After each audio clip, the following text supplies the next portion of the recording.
Right, joining us now to discuss is Joe DiPasquale, CEO of open-ended crypto hedge fund BitBull Capital. Hi there, Joe. Good afternoon. So what do you make of this pullback we're seeing in Bitcoin after reaching all-time highs just the other day? Oh, I think you're on mute, Joe. Thanks, Christine. Thanks for having me.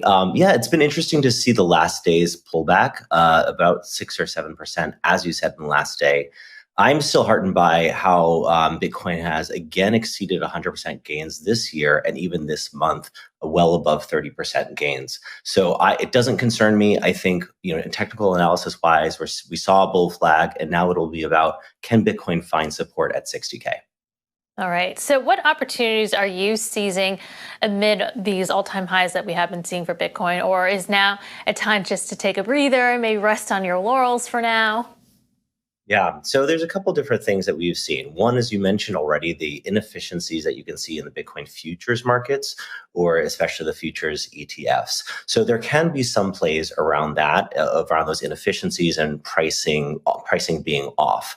Although what I would say is that, as you said, the leverage does create some danger. So when traders do get washed out, you can see these large moves in Bitcoin, including down. So there are some moves to be had, but in general, Bitcoin is an accumulation play. It's we've seen that people are investing more and more in Bitcoin, especially as inflation is expected to increase, and that I don't see any stop to people's expectations of inflation.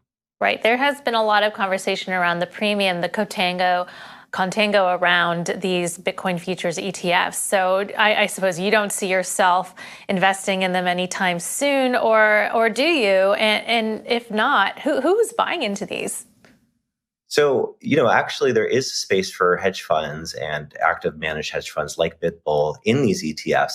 And that's when the pricing doesn't make sense. So we have seen a lot of times the futures contracts of Bitcoin being very out of whack with the spot price. And that's when, inefficiencies open up and opportunities for actively managed hedge funds open up as well. To your point, though, we've seen a lot of space in Bitcoin and in the futures ETFs, even around, the murmurs that I'm hearing are even around larger institutions. We actually saw the first pension fund invest in a crypto hedge fund last week.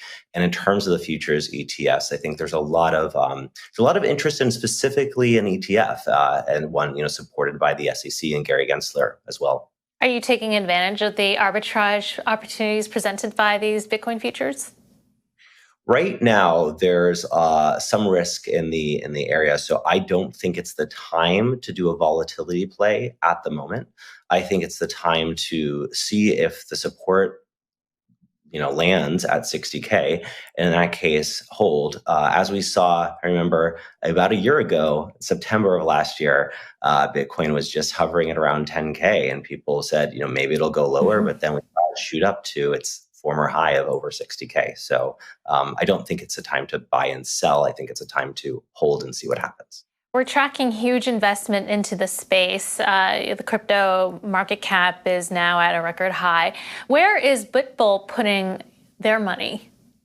Yeah, and I loved your point earlier, Christine, about crypto's market cap exceeding Apple's market cap. Now Apple's about 2.45 billion, and of course, crypto's over 2 billion. So obviously, we're on all about Bitcoin, and so we do hold a strong position in Bitcoin.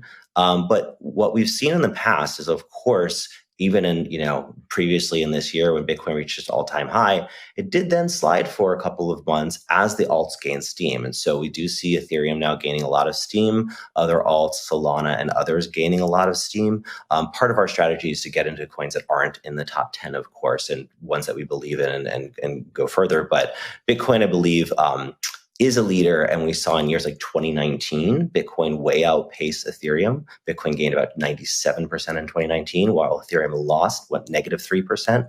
So we'll see what the next year holds, but I think a basket is my answer to you. I was just perusing Twitter, and Ryan Selkis of Masari is taking open bets that Bitcoin won't breach $100,000 by the end of the year. So I'm wondering, what do you think? Can you make any price predictions? What's your outlook on Bitcoin? Yeah. I think so. BitBull's a little bit different than maybe other crypto hedge funds and that, we try to take a little bit more sober perspective. And so I agree. I think we could say 80K by the end of the year, but I do not think we'll see 100K by the end of the year.